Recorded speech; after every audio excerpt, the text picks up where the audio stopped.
அன்னை சினிமாவில் அறிமுகம் செய்த டைரக்டருக்காக கண்கலங்கி ஓடி வந்த ஆக்ட்ரஸ் ராதிகா ஆபரேஷன் செய்த காலோடு வலியை கூட பொருட்படுத்தாமல் ஆக்ட்ரஸ் ராதிகா அவர்களின் ட்ரூ கிராட்டிடியூட் இப்ப பாக்குற அனைவரையுமே கண்கலங்க வச்சிருக்குது. தமிழ் திரைப்பட இயக்குனரான பாரதி ராஜாவோட மகனான ஆக்டர் மனோஜ் இறுதி அறுவை சிகிச்சை முடிந்து வீட்டுல ஓய்வெடுத்துட்டு வந்த நிலையில நேற்று திடீர்னு மாரடைப்பின் காரணமா உயிரிழந்தாரு.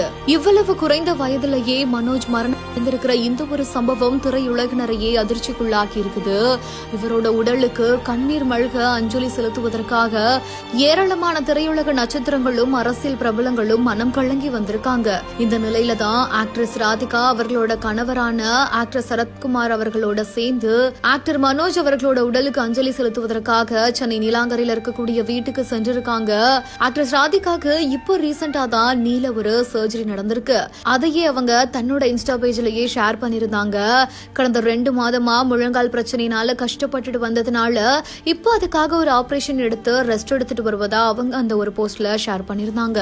இந்த நிலையில தான் தன்னோட வலியை கூட பொருள்படுத்தாம தன்னை முதன்முறையா சினிமாவில் அறிமுகம் செய்த டைரக்டர் பாரதி ராஜாவுக்காக கண்கலங்கி வந்திருக்காங்க. நிறைய மேடைகள்ல பாரதி ராஜா சார் எனக்கு ஒரு அப்பா மாதிரி அப்படின்னு சொல்லிட்டே இருக்கக்கூடிய ஆக்ட்ரஸ் ராதிகா இன்னைக்கு தன்னோட அப்பாவுக்காக அவரு கலங்கி நிக்கும் போது ஏன் வழி அதுக்கு முன்னாடி பெருசு இல்ல அப்படின்னு உடைந்து போய் வந்திருக்காங்க. இந்த ஒரு காட்சிகளும் அவங்களோட ஒரு உண்மையான கிராட்டிடியூடும் பாக்குற அனைவரையுமே கலங்க வச்சிருக்குது.